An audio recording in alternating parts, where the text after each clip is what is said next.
And we're live. G'day everyone, Mike Jeffrey here, and you are listening to My Creative Journey, Season 3, Episode number 3. Today I am joined by Sam Cousins, a children and family studio photographer from Sydney, Australia. But you may recognize Sam as the first return guest on this podcast. Now, Sam actually interviewed me on Season 2, Episode number 1 of this podcast, and he's really the reason why I started doing this podcast in the way that I am. Sam reached out to me and wanted to interview me and hear my story for a project that he was working on. And I was lucky enough to be able to air that conversation and that interview as Season 2, Episode number 1, when I first started this podcast as an interview podcast. And I really wanted to start something as well. And I think Sam gave me the courage to be able to do that. So we owe a lot to Sam for being here today and where I am and being able to share so many amazing stories. Now, Sam is a lot more than a children and family studio photographer, but he is one of the most well-rounded photographers that I know, one of the most creative photographers that I know personally. And just seeing some of Sam's work, I knew I had to get him on the podcast and talk about his creative process. Now, Sam did have a formal education for photography, and we talk a little bit about that and then how he ended up as a family studio photographer working under someone else and then starting his own business as well in that. The trials and tribulations of trying to start that for yourself and doing sort of high volume photography, he did that for a few years, isn't in it anymore. And so we talk about that and sort of balancing what it means, to work as a full-time photographer. Sam is no longer working as a full-time photographer and that sort of struggle that a lot of us creatives go through in realizing what stage we're at in life and where we should be and what we should be trying to do. And that idea of that you're not successful unless you're a full-time photographer, we kind of break that down in this episode. I'm someone who's not formally trained as a photographer either, and Sam did go and have an education in photography from an institution, and I guess that is something that we sort of discuss back and forth, the importance of expertise on the job and actually getting practical experience versus an education and what you should go down as a creative, what's more important. Those kind of debates are always interesting for me to have, and I think there's so many different ways, and you can take that in whatever way you want to. As I said, Sam is someone who has done so much work between portraiture, doing wedding photography, other creative styles of photography, headshots as well. He's done so many different things, and I wanted to unlock his creative process, what he goes through, what he thinks about when he's been able to do that creative work. But then also, how do you sell that creative work? How do you sort of pitch that to a client and say that this is something worth sort of buying for them? Sam was able to do that through his photography studio, but now working with a lot of other clients outside of that and starting to pick back up and being able to put a price on the work that you really love. It's something that we always talk about and struggle with a lot as artists, and Sam's been able to sort of walk that line a lot over the years. And as someone who is doing his own photography work and something that he really enjoys, is now finding clients that really resonate with his style and that are actually coming to him for his particular style. So we jump into that a lot in this episode. I'm so blessed to have Sam on the podcast, the first return guest, and I think that this episode is going to be so impactful for anyone wanting to start their own photography business, anyone who's first looking at just getting into photography to start with. I think that Sam shares a lot of insights about where he came from as a child, thinking about being an artist and then going into photography, or anyone that's just wanting to, be able to sell their work and being able to be an artist and what it means to survive as an artist. There's so much that's in this episode, and I'm so thankful to bring it to you. But without further ado, let's throw over to Sam Cousins and this amazing interview. Hey Mike. Well, g'day Sam. Thank you so much for coming back on the podcast. The first time I've been able to say that, return guest on the podcast, or I suppose a first-time guest really on this podcast, because you had the pleasure of interviewing me last time, and I'm very thankful for that episode. Everyone may remember Season 2, Episode number 1 was interviewed by yourself. A great episode, and I get a lot of feedback on that episode to this day about how good that interview was and how many things we jumped into that I didn't even expect to be asked half of those questions. So it's great to be able to return the favor. No, thank you. And what an honor. I'm going to claim that as the first returning person. So if anyone else tries to claim it, it was me. Yeah, absolutely. I get a lot of people asking if they can come back on, and I'm like, well, let's just get through a few more first. We're fairly early in the stage of podcasting. But how about you introduce yourself for us, Sam? I know we did a bit of it last time, but can you tell the people what it is you do, a little bit about your background? Yeah, definitely. So I've got a bit of I wouldn't say it's different to a lot of people, but for a lot of creatives at the moment, I work full time in a completely separate industry. So I work full time as a recruitment consultant. So it's basically sales. I help people find jobs. Not to get confused with recruitment as in the army recruitment. I have nothing to do with that. But my background is in my late teens, early 20s, I was a children and family studio photographer. I did that full time. So that was my bread and butter. Throughout that, I worked for a couple of companies. I then ran my own business in that area with another guy for a couple of years. And then I got into everything freelance. So I did weddings.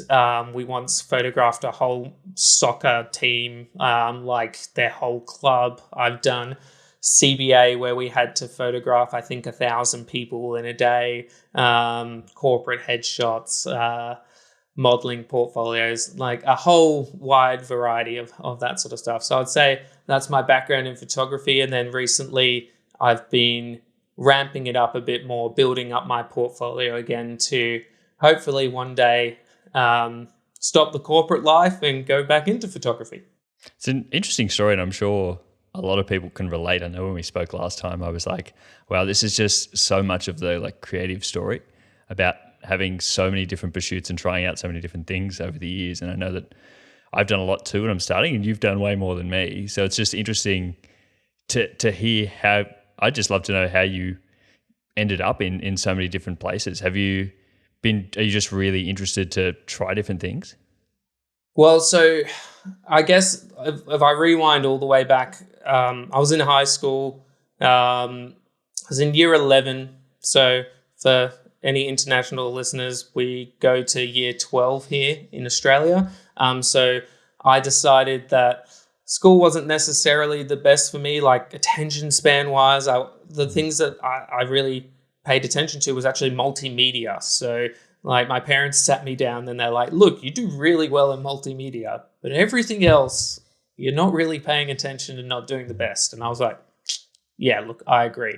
So what I did is I dropped out of high school and went and pursued multimedia at TAFE. So I did a 6-month certificate 2 at TAFE of multimedia. Really enjoyed that. And then I did a 1-year diploma straight after that at TAFE again. Again, all focused on multimedia. So that's every facets. Like we were doing like graphic design, videography, photography, web design, like everything to do with multimedia we studied. I went to my teacher at the time and I was like, look, multimedia is so broad. We're coming to the end of it. Like, what would you recommend? And he's like, well, you could be a jack of all trades and a master of none and be like me and become a TAFE teacher. Or you could niche down into one of the things that you really like. And for me at the time, I really enjoyed photography and videography. And this is back when I was 18. So I'm just about to turn 33.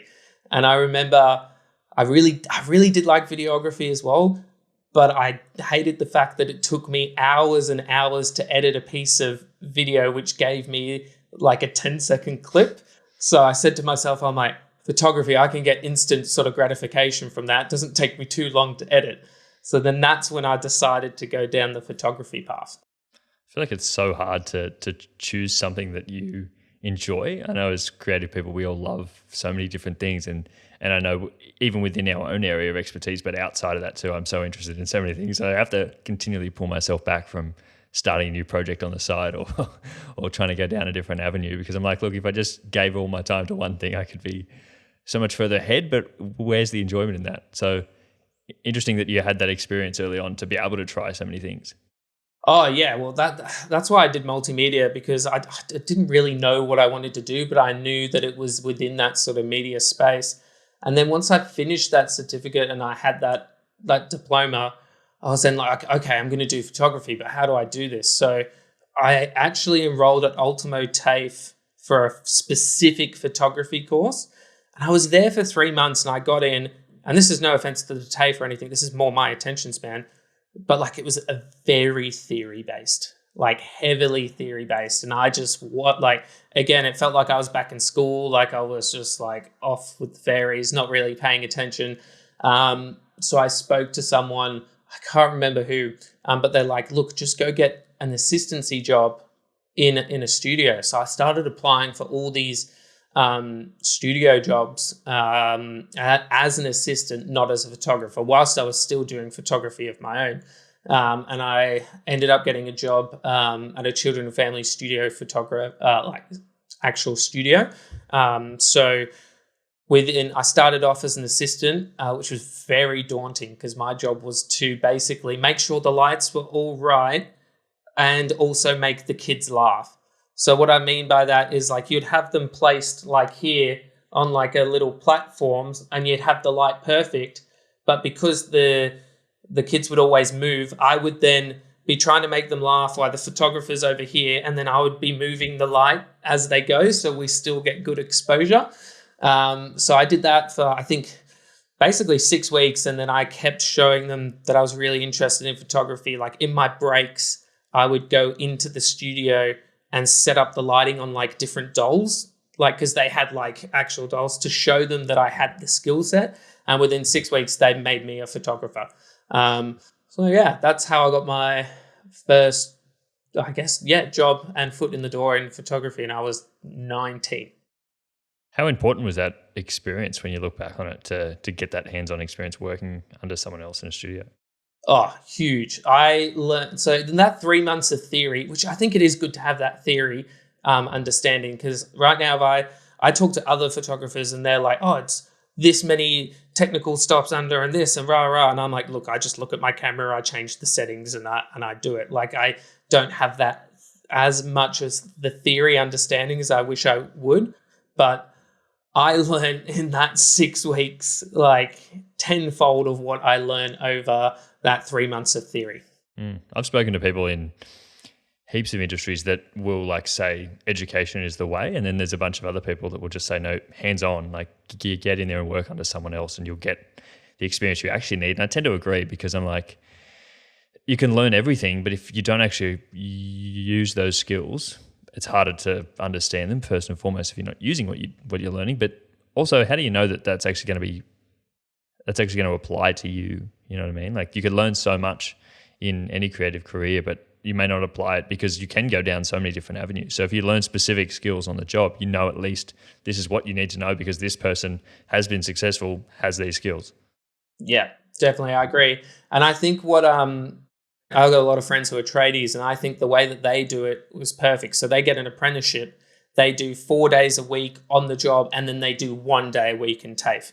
So they're still getting that theory based, and they do that, I think, and please correct me if I'm wrong, anyone who's listening, I think they do that for the first 2 years. It might even be for the whole apprenticeship where they do 1 day a week at TAFE. And I think that was a really good balance, because you still get that theory and the educational learning, but majority of the stuff, you're learning it hands-on. And I think you do definitely need a bit of both, especially you need to understand a little bit of theory, but hands-on, like when you're applying it, I just learned so much faster by actually having the skills. And then you learn from the mistakes as well. And I think that's something that you don't get when you're doing theory work.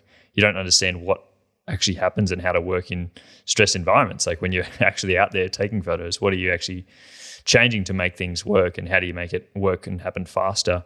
Learning from the mistakes that you had last time can only make you better the next time you go in. Yeah. And like nowadays as well with YouTube, like you can do your own theory. Like you could, well, like that's what I do nowadays when I'm like, oh, I really like that light. Like I'll look at inspiration. But I really like that lighting. Like how can I achieve that? And if I can't sort of figure it out in my head, I just go straight to YouTube. And like I'll watch YouTube videos on lighting and posing and all that sort of stuff. Whereas I didn't really have that availability when I was younger.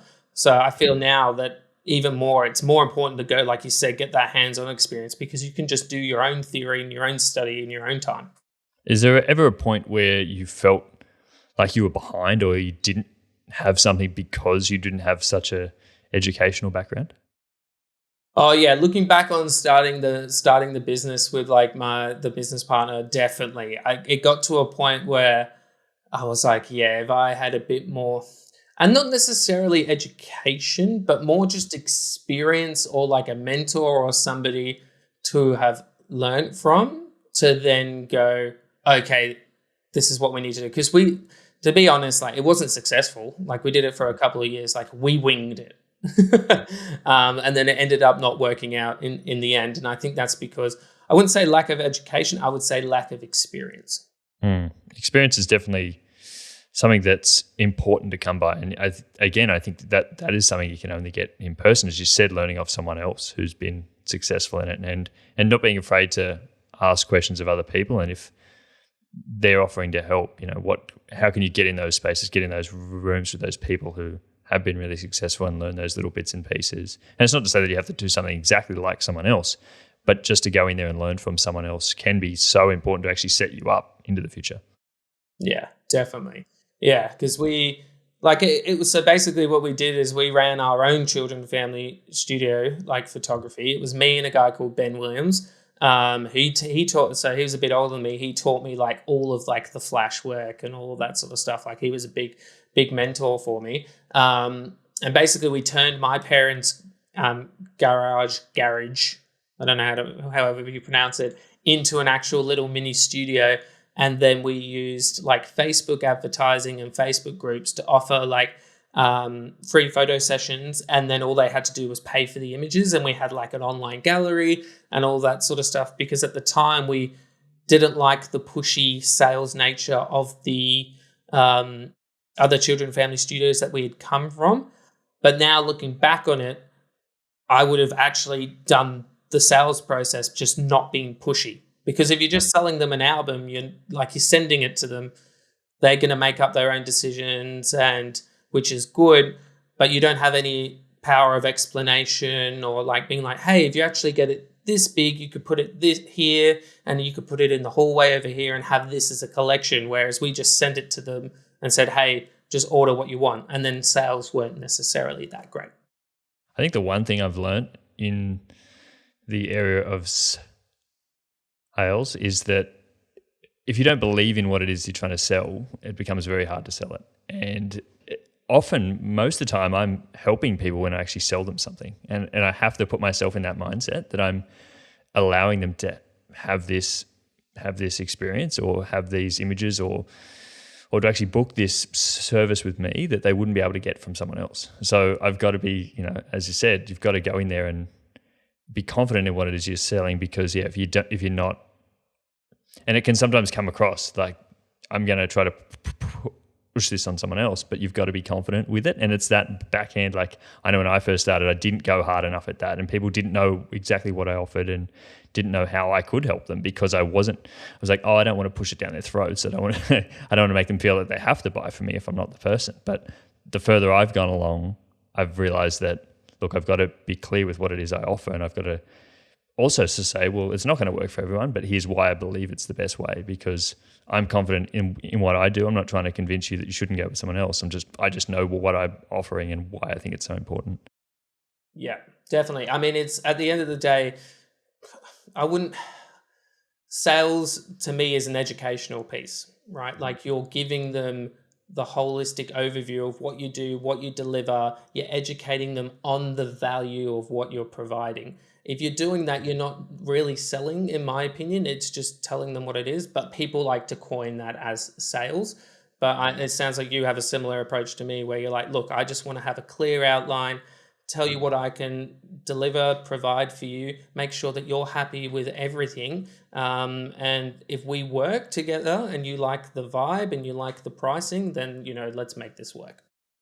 Was there anything that you did specifically? I'm just interested about doing the family photos, and I feel like it's a high sort of volume industry where you'd have to do a lot of work.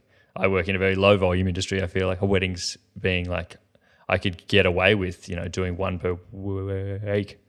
You probably had to do a fair few per week to make that sustainable. Yeah, so I'll talk more about when I was employed, because that's when it was busy. So I worked for about 2 or 3 different studios over about 3 or 4 years. And I still to this day would say it's probably one of the hardest jobs that I've done. And the reason that I started my own business as well, and the other guy, is because we felt like, and it makes sense, right? like it's expensive because you got so many overheads to cover. So they had like the cost of the rent of the studio for their place. They had a manager on board. They had a salesperson on board who was the designer. Then they had so one company I worked for, they had assistants. And then the other companies I worked for, we didn't have assistants. So what we had was this big tripod, right? And then I had my camera set up here, and then I had my flash trigger here. So I was doing the assistant job whilst doing the photography job as well. So it was really tough. So to cut the long story short, what I had to do at the one that I worked at the most, so you could maximize on profit, was 3 different outfits for the family on 3 different backdrops. And then within that, you had to do different setups. So let's say, for example, it's a family of 4, mum, dad, daughter, son.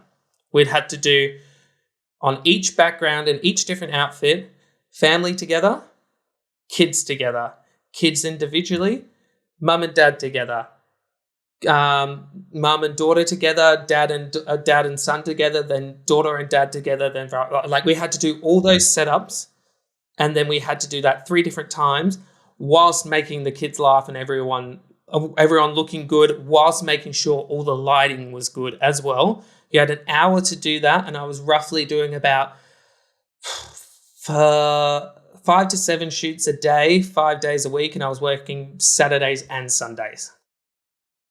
I hear that and I scream inside. Then they would bring in their pets as well. And then it was like, which was super cute, but it just like made your job like that much harder. And then one of the main studios I worked for at the time, like it was pretty basic lighting. And like I started to get really bored because I'm like, I'm just doing this. None of this is creative. And then so I started to do like side lighting. So like where it's like really like this, and then you've got like half the face is like in the light, and then there's a shadow, like similar to Rembrandt lighting, like really what I would say is like beautiful sort of lighting. And then the manager at the time goes, look, you need to stop doing that. It's not going to sell. And I was like, this sounds weird, rubbish. There's no way that that's not going to sell. Like it looks really cute, especially on the kids. Then I found out that they're actually printing in-house, and their printer that they were using was their office manager who had no idea how to actually print grey. Like that was the issue, that she didn't know how to print grey. So then I was like, Lara, I'm still doing it. I'm still shooting. Because the day that she told me that, somebody bought a 20 by 30 like print, which is like pretty big, 20 inches by 30 inches of a close-up of their kid in that like beautiful grey lighting. So I got in trouble, but I kept pushing through it. And then 2 weeks later, they made me, so it was a national company, they made me teach all the other 7 photographers how to do the grey lighting because it was selling so well. I'm glad that you did go through with it though. Like anytime I hear someone say that's not going to work, I'm like, it will. Like anything I'm interested in, I know others will be, and I know this is going to work really well. It's not a issue of whether it can sell or not. It's an issue of whether you can sell it. Like that's the hard part, is actually getting it across and convincing people that it's good. And it's not an issue of whether it's good or not. How did you go about that? Was that scary to have to push back? Look, I'm a pretty modest person. I don't like to be arrogant, but this is going to come across as arrogant. But when I joined that company, I had this really great head of photography. Her name was Alex, and she was Brazilian. She shot for Vogue and all of this sort of stuff. And like, I came in when I was like 20, and I was like, look, I want to be the best photographer in the company. Like that's my goal. That's what I want to do. Like, and the way that they determined that was by the highest average billings is what determined the best photographer. So I was like, look, each time I did a shoot, I was like, what can you teach me? What can I learn from you? Like, I'm very open for critique. Like, I like brutal honesty. If you think something looks bad, tell me so I can make it better. So like, I learned off her for a couple of months. And then what I found was I then sat down with the sales team or the designers, So they're the same thing. They called them designers, but they were salespeople. And I said, what's going to help you? And they said, because what we've got to do is an initial phone call to the thing to tell them to bring 3 different outfits, all this sort of stuff, talk them through the day. And she goes, look, plant the seed of sale more. And I'm like, okay, what do you mean by that? She's like, when you're photographing something, say, this is going to look really good in the lounge room, or this is going to look really good in the hallway, or ask them, what do they want? And then they'll go, look, we really would love to put a photo of the kids looking at each other and put it up in the thing. So I would do all of that. And then what they would do is they would go upstairs, they would sit for 15 minutes whilst the designer would go through the photos and choose the ones that she wanted to present. And I would say to them, oh, look, this is the one that I mentioned for the hallway. They really love the ones of the kids looking together. Rah, rah. So then when she went in or he went in to sell it, they would click on the one of them looking at each other and they'd be like, oh, that looks beautiful. I love that interaction. Rah, rah. Like it was more like, I wouldn't say it was manipulative. It was more of a, how can we provide the best service possible by finding out exactly what they wanted and then helping them create that sort of vision, if that makes sense. How do you step away from it and remove yourself as a person in that interaction? I always find that hard. I'm interested if you have anything that you've done, because for me, I'm like, I've just had a conversation with them. They've expressed this is what they really want. I've helped them to get there. Now, how do I actually hold them on that as a product that we've sort of collaborated on creating? Yeah. So for me, I'm similar to you. I didn't do, I'm a big believer in, like you said, selling something that you actually believe in. So I would never do anything manipulative or try to sell them on anything. I would always ask them what they were looking for, and then I would help capture that for them. So they would tell me, and then I would work with them on making that come to fruition. So then when I talk to the designer / salesperson, I just inform them of all of that.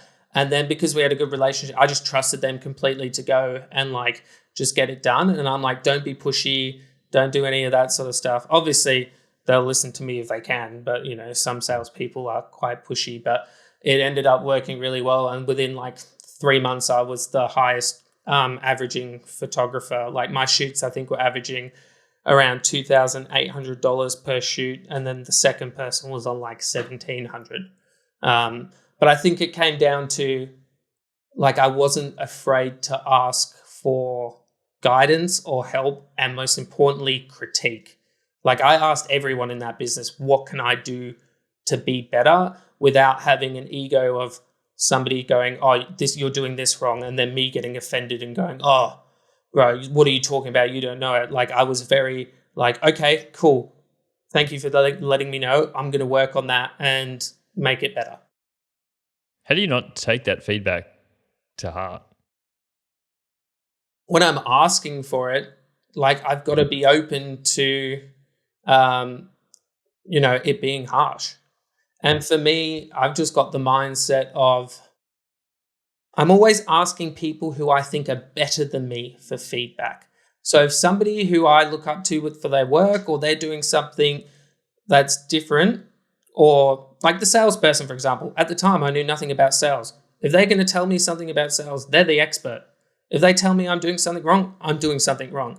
If I'm going to my head photographer who I look at her work and I go, you've got amazing work, help me be better, and she tells me there's something wrong with my work, I'm going to go, okay, I'm taking that on board. I'm taking that feedback.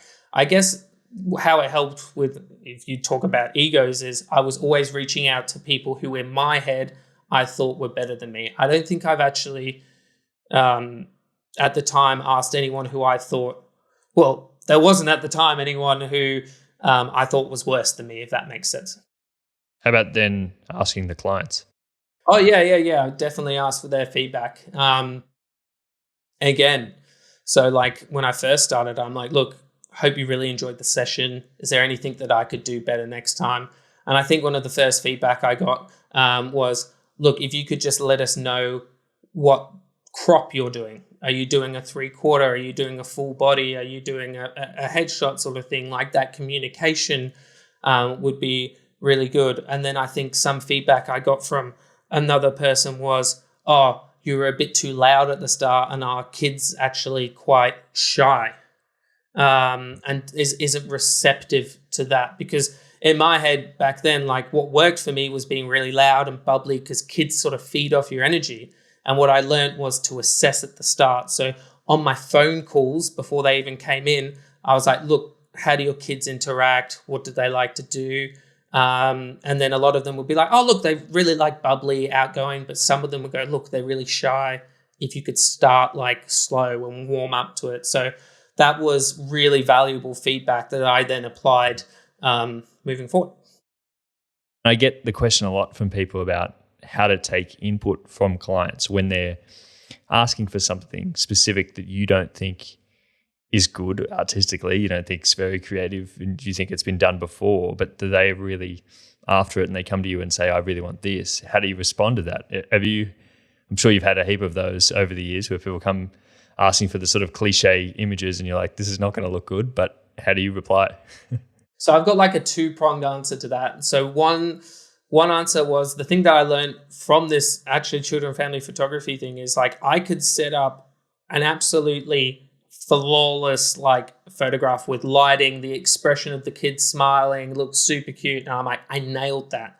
And then there'll be another frame where the kids moved out a tiny bit, the lighting's off, but he would have or she would have smiled in a particular way that they looked at their mum each day with that smile, and they would buy that photo 10 out of 10 times, even if the lighting was bad or any of that, because they saw that facial expression. So what I learned early on is sometimes just because you've nailed something from a photographic point of view, it's not necessarily going to be the option that they choose, because photography is not just about the lighting and the posing, it's about capturing a moment. And if you're capturing the moment that they look at each day, they're going to buy that. So that's one answer to the question. The other answer would be, I've had a similar thing. So I photographed this weird wedding where they were really into polo. So like as in on the horses, hitting the ball and that sort of stuff. And we went out and they had a big polo day where there was like 12 different tents, all these different teams playing. And this was their wedding, like with all these other random people that weren't necessary. Like it was a polo competition. I remember going, so I like photographed them getting married on this like polo thing with all the horses in the background. And then I'm like, let's go do some couple photos like of just you two. And they're like, nah, we're fine. And I'm like, what do you mean? They're like, no, like, we're happy with just that. And I'm like, okay. I'm like, well, look, I've captured that. I completely understand. We've got probably 4 more hours of like basically event photography, right, at this stage.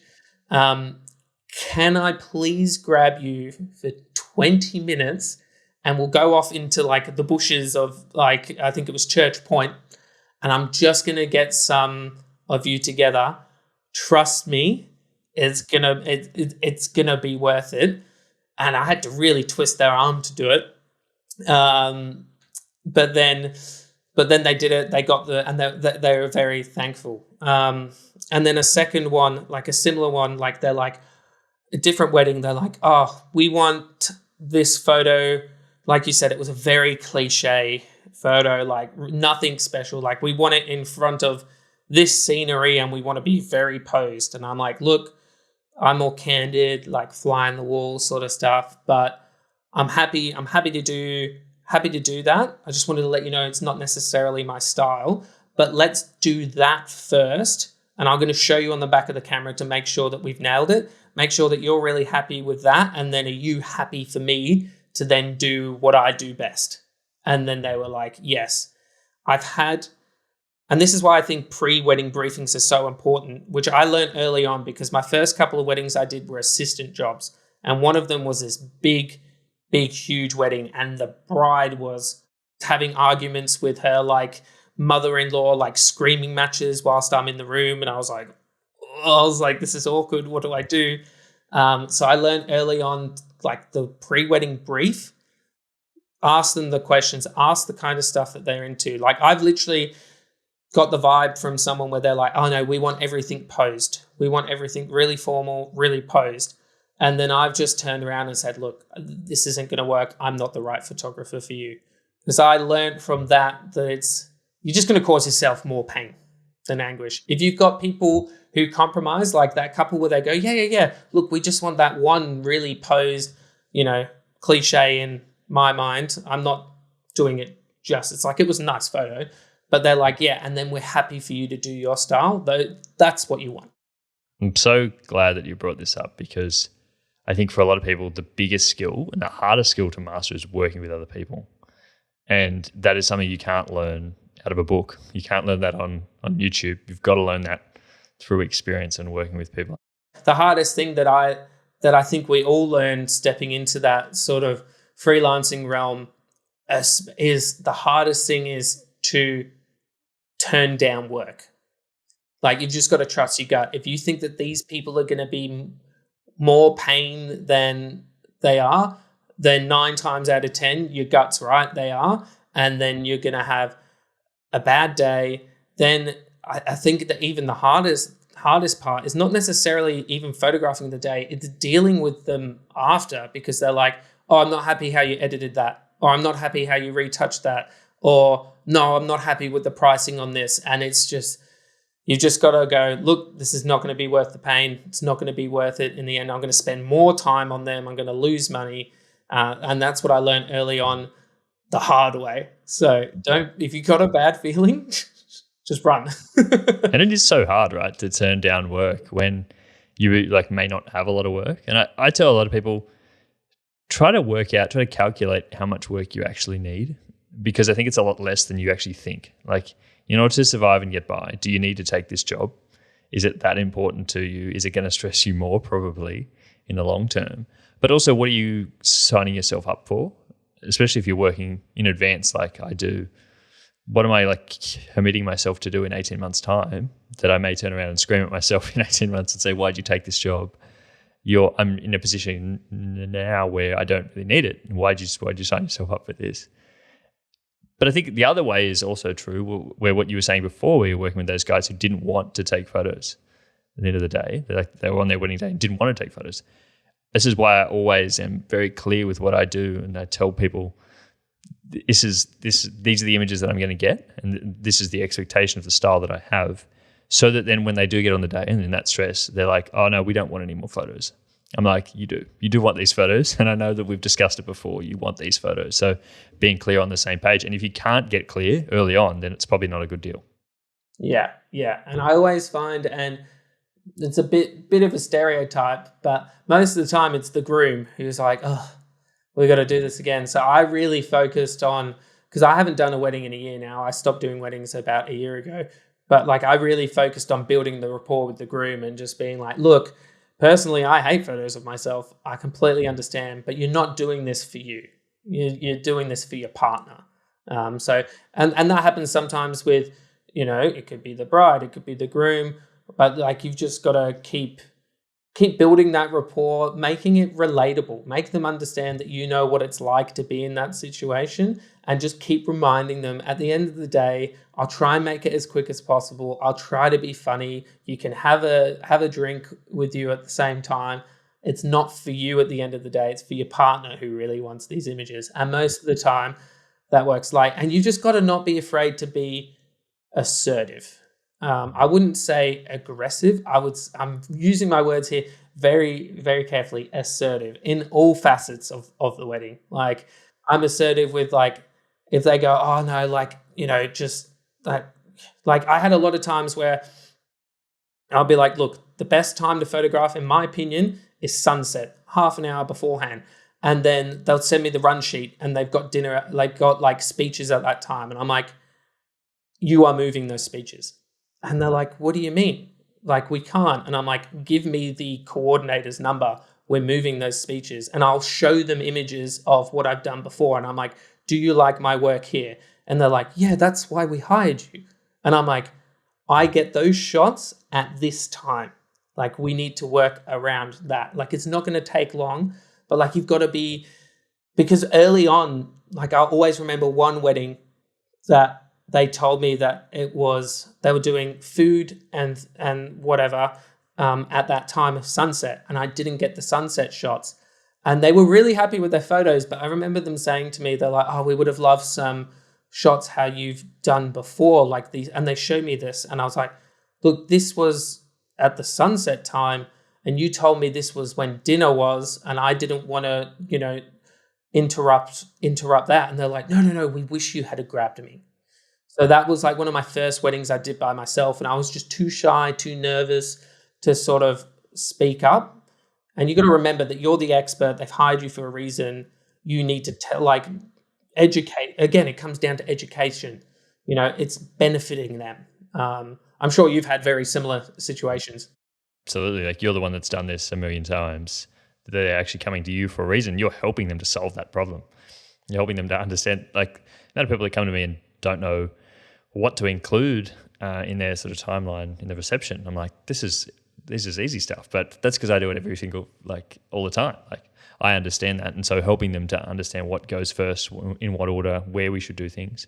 I think another big misconception for me is that people think they have to go out for an hour to take photos. I'm like, look, I can get everything I want done in 15 minutes. If you just want to go out and just get back, totally fine. Like, I was talking to a class that I did end of last year about photography, and I was saying, understanding, expressing to the clients what it is you can do and how long things are going to take is super important, because most people are under the misconception of how many different photos they actually are after at the end of the day. What do they actually need? And in terms of wedding party images, big group photos, how many do we need? How many different variations do they need of that photo? And I tell my clients, you probably only want 3 is a maximum for me. It's a big staged group photo. How many different stage group photos do you need? Probably 3. And I'm happy to get those done in under 10 minutes in different variations of that. And then they can all go back, as long as we've done individuals earlier in the day. But I don't need to muck around and have them drag them out of the party for an hour just to get more photos that you're never going to have a look at. Let's spend that time on other things. And all my clients come back to me and say they're so appreciative of those images that they were able to get on their own, because I just sent the rest of the guys back to the party. We don't need them, but that was a special little moment that they had. So you can talk to them in that way and say, I know that this works because I have done it before, and this is how I get this work, how I've built this. If you've come through my other work and you really enjoy that, or you've come through a referral from someone else, I've done the same thing. It works for me, so let's continue to make it work. And what I learned early on, and this is my hack, I'm not sure if you do a similar thing, but what I found worked the best, because again, it goes back to sort of my children family photography days, where I got a bit bored of doing the stock standard sort of stuff, right? So, and then I wanted to do the more creative stuff. And what I sort of found, look, boring is the wrong word, just not creative, is the group shots, right? So I came up with a hack to knock that out straight away. So what I did is, in the pre-briefing, I'll go, look, obviously you want some group shots. What sort of shots do you want? And so they'll be like, I want a big group shot. Then I want bride's family, groom's family, or groom and groom's family, whatever wedding you've got. Then I want my high school friends together. Then I want, all of these. And usually they have a list of about 10, right? And that could be quite overwhelming. And I'm like, what I learned early on as well is one wedding, I left it until later in the night. And some of them had younger kids. They went home because the kids were having a fit, or they're just crying, or Steve got way too drunk and is this in the photo. So what I do now is I'll get them to write a list. I'll talk to the maid of honor and the best man, and I'm like, look, you two are with me. As soon as the ceremony's finished, we're going to have them standing usually under that flower thing. The bride and groom are not going to move. I give the best man a list, and I give the maid of honor a list. I'm like, these are the people that we need to get. Because personally, I don't know all of these people, right? They do. So I get them to go get the groups. So if it's the bride's family first, I go, maid of honor, go grab them. They then go put the people in. Boom, I take the photo. The best man's already getting the other groom, and you just smash out 10 to 12 group shots within 15 minutes. The bride and groom don't have to move. They don't have to do anything. And then I've got all of what I would say are, in their eyes, the really important shots, because they want to remember their grandparents being there on the day and all of that. Then I'm not stressing 6 hours later being oh, did I get that shot of them with their high school friends? Like, I've done it in 20 minutes and then I can go off and do all my creative stuff. So that's my biggest hack that I do for wedding photography. Stress is a hard place to be creative from, especially when you're thinking about, oh, how did I go with that before? Did this go right? Did I do this? Have I remembered to do this? That's why I'm a big fan of like having a process and procedure on things that I do and things that I do every single time. If I do something all the time, it has to have a process. There has to be a way that it's done in order for me to not stress that it hasn't been done. Because if I go out of order, I get confused and I have a way that I do things. But then that allows me to then actually speed up the process and so that I can be more creative. And I think for you, Sam, you're one of the most creative photographers that I know, and you're always trying to go outside the boundary of what it is you can do. I wanted to talk about your creativity a little bit here, about the types of photography that you're up to at the moment and what are the things that you're working on, building portfolio. You said that in the beginning, you're trying to expand and grow your skills, and I think that that's super important as well. Could you run the people through some of the things that you've been working on recently? Yeah, definitely. So what I found is that I got over the freelance, because you touched on it earlier, like, not knowing how much money you've got coming in and that sort of stuff. Like, I found that quite stressful, especially on my early 20s. And that's when I actually transitioned into sales, because I wanted that paycheck. Like, I wanted that, I guess, security and that comfortability. But no offense to sales or any sort of that stuff, but it's boring. In like, I am a creative. Like, I long to be creative. So I've been building up my portfolio again on the side, because I took a bit of a hiatus. So I think for a couple of years, like, I was a Canon shooter, right? So this is a long-winded answer to your question, but I want to give context around it. But I was a Canon shooter for a long time. And then I sort of got really into sales. It was taking up a lot of time. I lost my passion for photography. Then I stripped everything back and I bought a Fujifilm X100V. I sold all my interchangeable lenses, like everything. I'm like, no, like, I'm done with photography. I'm just going to do it as a hobby. Like, all I need is this X100V. So for anyone who doesn't know what the Fujifilm X100V, it's like a point and shoot camera, but it's a really beautiful one where you can build in your own recipes and that sort of stuff. So presets. Then I started going out and actually shooting more. And I was like, oh, wow. Like, I really miss photography. Like, luckily I had my wife who would let me take photos of her. So I'd go out and take photos, and I'm like, I've made a huge mistake here. I'm like, I love this camera, but from a professional point of view, the autofocus wasn't too good. I've got a fixed lens. It's not too flexible. So then I was like, oh, I need to get back into this. Like, I've missed being creative. Like, this is giving me new life, basically. So what I did is I really enjoyed Fujifilm. So I sold the X100V and I got an X-T5, got the interchangeable lens system back up. And then that's when I started shooting again. It was probably about 2 years ago. When I got married, I started shooting more because we did our honeymoon in Bali. So I started photographing my wife there. And what I found was they were really beautiful shots and all of that sort of stuff. But like, I wanted to be more creative. I wanted to add more to the images. So what I did when I got home is I went online and I joined all these Facebook groups like TFP, because I remember from when I was in my early 20s, I did a lot of TFP shoots, and that stands for time for print. So back in the day, time for print meant, because it was all film photography, you would meet up with a model or a makeup artist and you would get their time for free.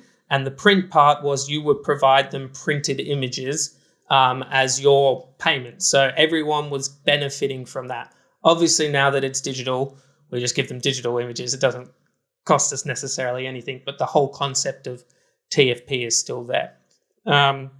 So then I was like, how can I be as creative as possible? So I started reaching out to models, makeup artists, stylists, and just coming up with mood boards and concepts, and then basically executing that. I want to ask where do you find other people? Where do you find other people to work with for your TFP work, like makeup artists, models, all that type of stuff? And then also, where do you draw inspiration from? Like, what is, like you said, you have ideas for what you want to do on a styled shoot. Like, well, where does that ideas come from? When I first started, again, my portfolio wasn't, too impressive. So the really important thing is when I started reaching out to models and makeup artists, you got to remember that you're asking them to do this for free. It needs to be beneficial for them as well. So I'd make sure that I was always prepared with a mood board to show what I wanted to achieve. So I would reach out either on the TFP pages on Facebook, and I'll put up a post on there. There's like Sydney ones, there's Australian ones, there's Melbourne ones. You just type it into Facebook. Like, they're a really great resource. But what I did is I wanted to make sure that I was providing value for them. So I go, hey, look, this is the mood board that I want. So let's say, for example, it was somebody in a dress running through a field, and they had nice, subtle makeup that looked good. So then if I was approaching everyone on the TFP page, I would be like, hey, everyone, this is the shoot that I'm looking to achieve. I've got a location in mind. These are the times that I can do. Here's some examples of my previous works. I would put the photography that I've done because, again, photography is all about perception. Somebody might look at my work and go, that's great. Somebody might look at it and go, look, that's not for me. It's completely fair. So you need to make sure that you're providing your previous work. But the most important thing is you put the mood board there and you put the concept there. So they can look at your work, they can look at that mood board and go, okay, as a team, I feel like we can achieve this and it's going to be beneficial for all of us. So what I did is I did that at first and I put it out on the Facebook page, on the TFP page. Then I had a couple of people respond to me, and then you've then got to organize the shoot, which is like a whole nother sort of like ball game and that sort of stuff. So usually what I do is I'll create, if the makeup artist is keen, the stylist is keen, and the model is keen, I go, great. I then create an Instagram chat with all of us. I've learned this the hard way. I always put the date as the group name. So let's say I did a shoot with Kayla, for example, which was on Chatswood rooftop with a car and lights. I did Kayla photo shoot 16th of December. Because I had one time this stylist, luckily I messaged her saying, can't wait for tomorrow. And she's like, oh my God, I was just about to jump on the train to go into the city right now for the shoot the day before the actual photo shoot. So that's how I started like building it out, because I didn't have, I would say, too much of a reputation or known in the sort of area. Once I started to do shoots more, I then was a bit more targeted. I would then reach out to a model on Instagram or reach out to a stylist or a makeup artist and say, hey, this is the work that I've been doing. This is what I want. Again, I would always go to them with, this is what I want to achieve. This is the mood board. This is the thing, like what's going to be beneficial to them, especially if you're reaching out to like I started to reach out to models who had like 10,000 or 15,000 followers who, had done agency work and all this sort of stuff. And then there's me who I think now I have 1,700 followers sort of thing. Do you know what I mean? So you got to make sure that you're providing value for the other person. And how do you find that you are providing value? Like, are you just ideas that you think could be helpful for other people? And above that, also, is it just images that you're providing on the other end of that? Yeah, so what I do now is I'm very conscious of so I've done a recent shoot with, if you look on my Instagram, with Elkie in the park, right? So she's wearing this beautiful dress. We had a makeup artist who she did the hair, she did the makeup, the dress, well, the stylist herself, she actually makes the dresses herself. Then I brought a videographer along as well. So throughout that shoot, and every shoot that I do, and I think this comes back to when I was a children and family studio photographer. I had to get three different backdrops, 3 different outfits. I had to get that done in an hour. So whenever I'm going into a shoot now, I'm thinking, how can I maximize this for everyone? So I'm making sure, I'm getting close-ups of, like crops of this. So not just because I think it looks good as an image, but, the model's going to like that. The makeup artist is going to love that because it's going to show off the makeup. I'm making sure that I'm getting like close-ups of the dress or like far away of the dress. Like I'm thinking constantly of, this isn't just for me. I've got to make sure that I'm capturing images for everyone.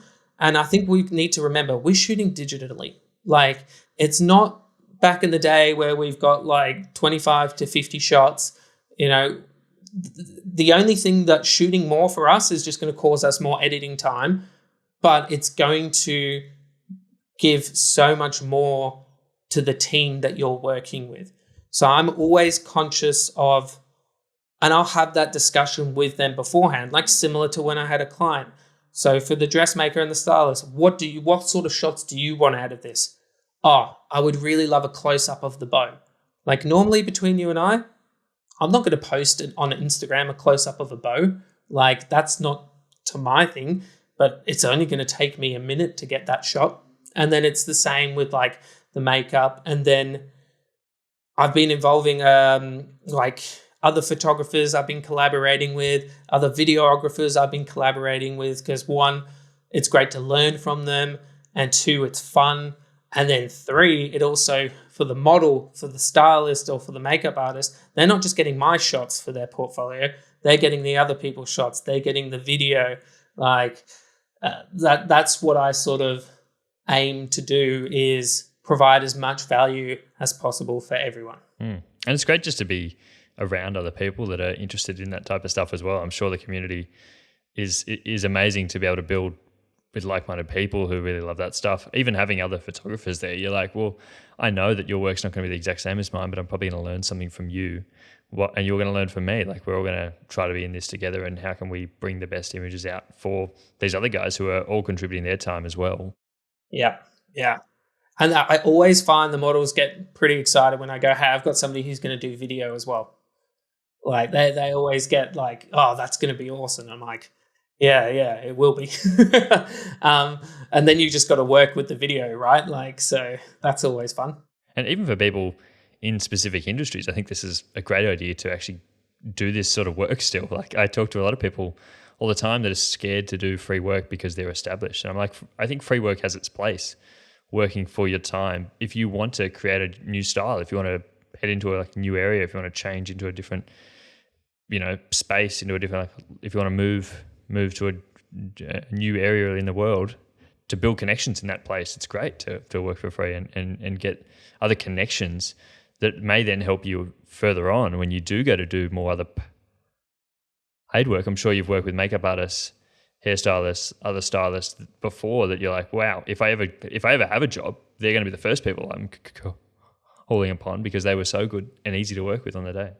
Yeah, exactly. And like also if you're freelancing and you're doing stuff that's like, for example, like a lot of stuff that's not necessarily what you want to be doing, you're just doing it for a paycheck and you're doing this free stuff on the side, that's keeping your creativity alive. Like the reason that I burnt out and went into sales is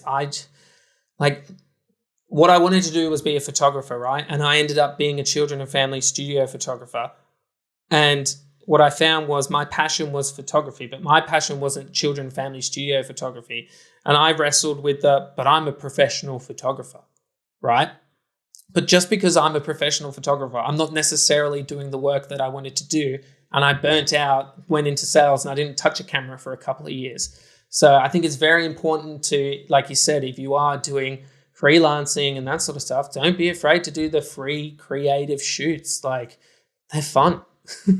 They certainly look like it from the outside anyway, from all the work that I've seen of yours. What's the aspirations for you? What's the goals with it heading forward? Are you hoping to stay in the full-time job, move out of sales and back into photography more full-time?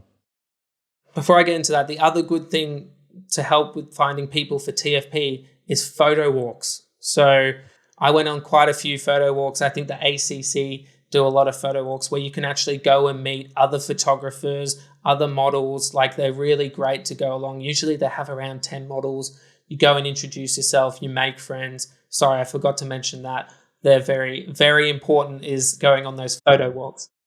Back to your question. So touching on what I said before, like I did children family studio photography, I did events, like I did any photography I could get my hand on that paid me money, I would do. And then I found that's why I burnt out, because I was just doing it for the sake of doing it, of going, I'm a photographer, I'm getting paid to do this. So it's going to take a while, but I would like to transition into full time, but it's got to be stuff that I want to do. And the stuff that I enjoy doing is like the creative stuff, like modeling portfolios or like fashion branding or like all that sort of stuff. So, that's why I was talking to my wife the other day. She's like, why aren't you charging? And I'm like, I do charge for photography that people. So I've had quite a few people reach out to me and they go, I love this shot that you did of Marion in the dress running through the city. I would love to do that with you. I go, cool. This is how much it will cost. And they go, oh, you're not open up to collaboration. And I'm like, look, I'm only really open to collaboration on stuff that's going to benefit you, but most importantly, also benefit me. I'm not really going to gain anything by doing the same shoot again.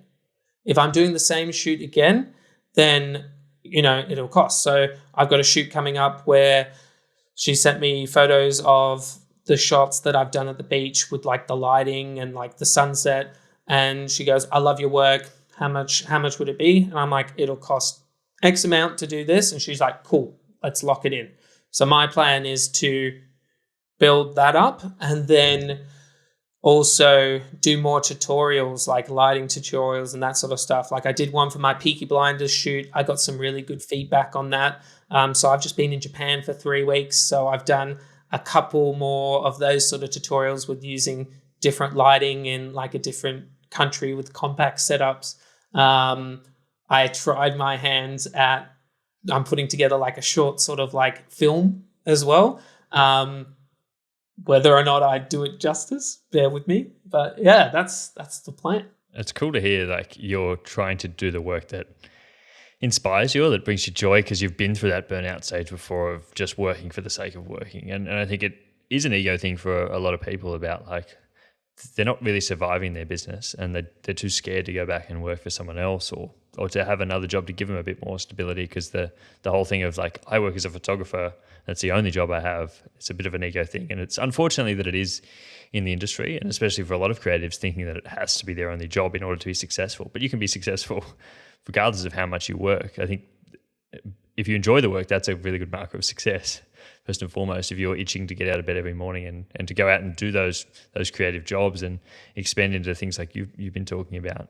And there isn't anything wrong with having something on the side that supports that. And it doesn't necessarily mean that is your end goal. So I'd love to see some more educational stuff from you, Sam, like more behind the scenes content. It's been always interesting for me to explore from you. I think it's really cool to actually see you work, and I'm someone that draws a lot from your work. I've seen a bit of it behind the scenes. I'm like, wow, that's so creative. It's so cool. And then to think about you actually growing that into a business of like, here's the work that I do. When I'm actually having clients reach out, I've got portfolio work to actually show them because I've done that work. Oh, I appreciate it. And you're one of the inspirations of why I was like, oh, he's doing great work with educating. Like everyone loves the content. You're giving back to the community. And I'm like, it takes a certain like sort of person. Like you just got to find your right niche that you enjoy. Like some people don't enjoy doing that behind the scenes or teaching or any of that sort of stuff. But like over the years, like I've had lots of friends where I've taught them like Flash and doing all that sort of stuff. And I really enjoyed it. Like I get a sense of like, oh, I feel good knowing that I've helped someone. So then I was talking to somebody because I remember going, oh, I wish I could just take photos and that's the way that my Instagram's going to grow, but it's not. Like you've got to do reels, you got to do video content. And someone was like, look, you just taught me, you just spent an hour and a half teaching me how to do Flash. Why don't you just do tutorials around that or like behind the scenes? And I was like, oh, yeah, that's a good idea. But it's a bit slower for me because I'm working full time and then I'm like, oh, I've got to still shoot and then I've got to try and edit and create these videos and that sort of stuff. So I'm okay with it being a slow burn. Hopefully it does get bigger, but I'm not, like I said, I've been if I rewind, I've been in the grind before. I've put myself in a place of burnout. I know how to avoid that now.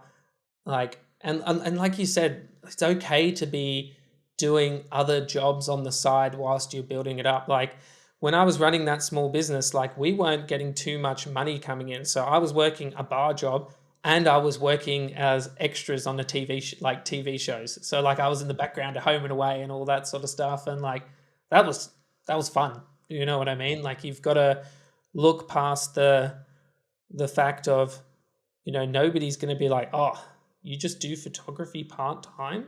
Like, oh, you're not a photographer. Like nobody actually thinks that. And if they do, that's not the kind of company that you want to keep. Yeah.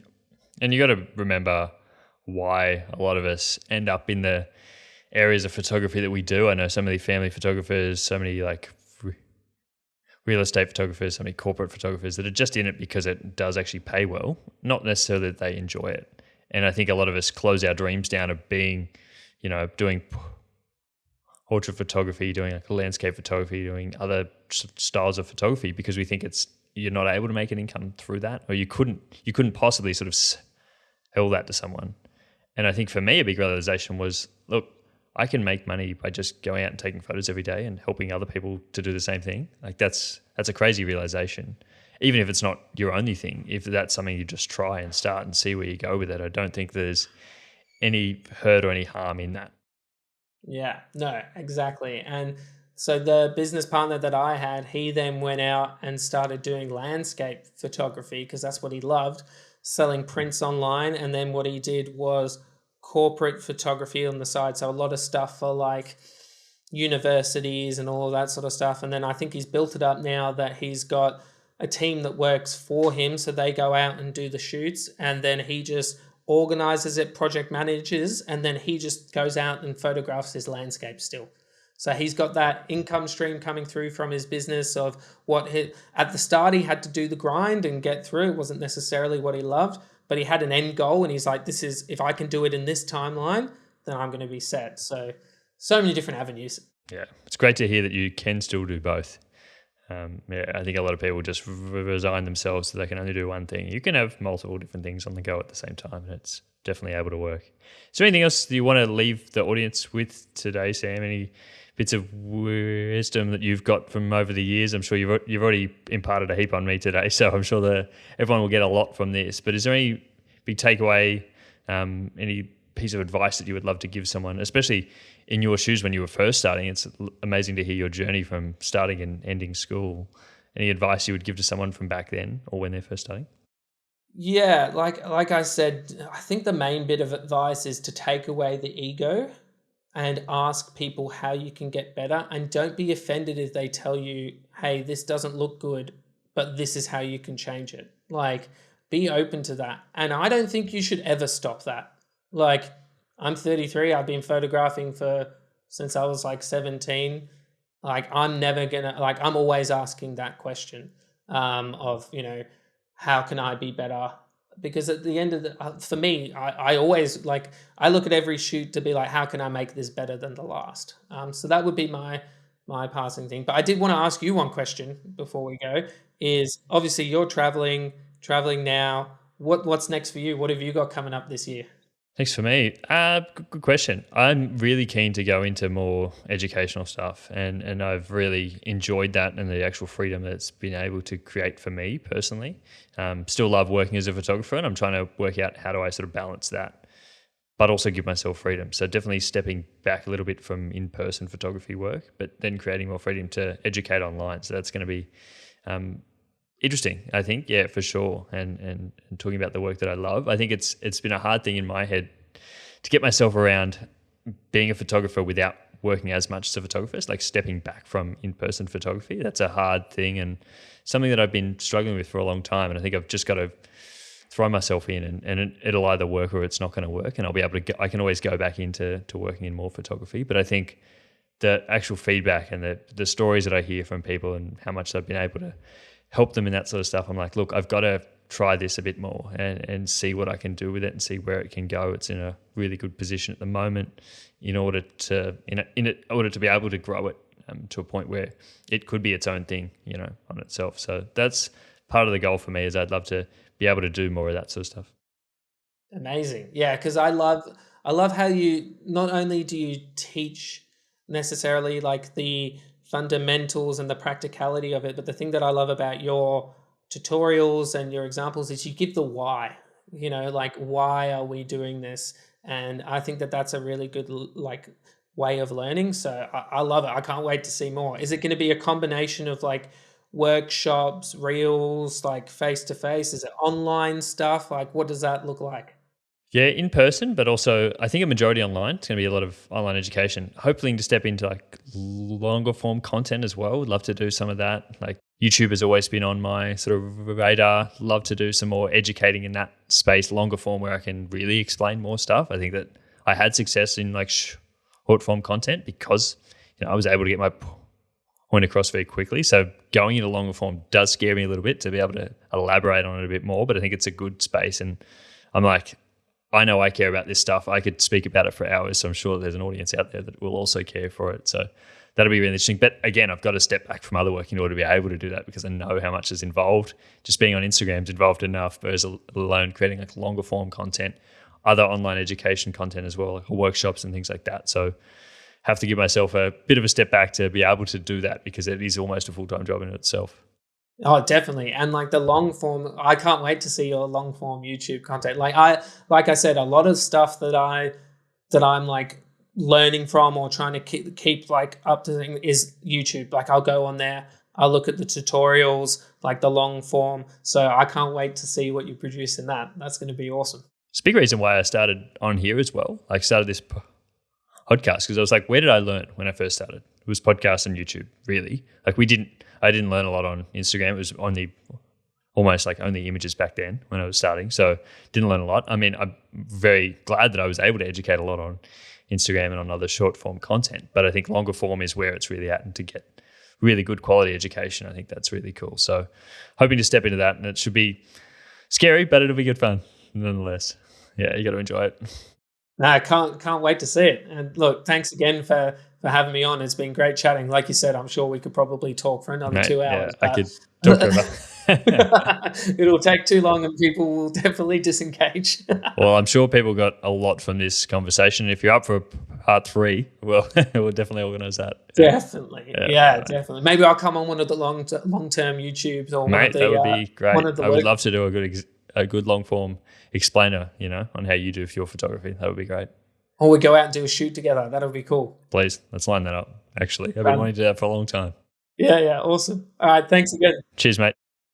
Well, that is the end of today's episode. I really hope you enjoyed listening to this conversation half as much as I enjoyed having it.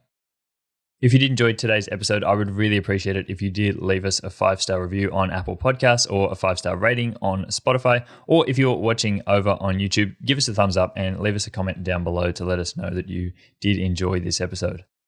Also, feel free to share this episode on Instagram and tag me at Mike Jeffrey Photography so I can reshare them on my stories.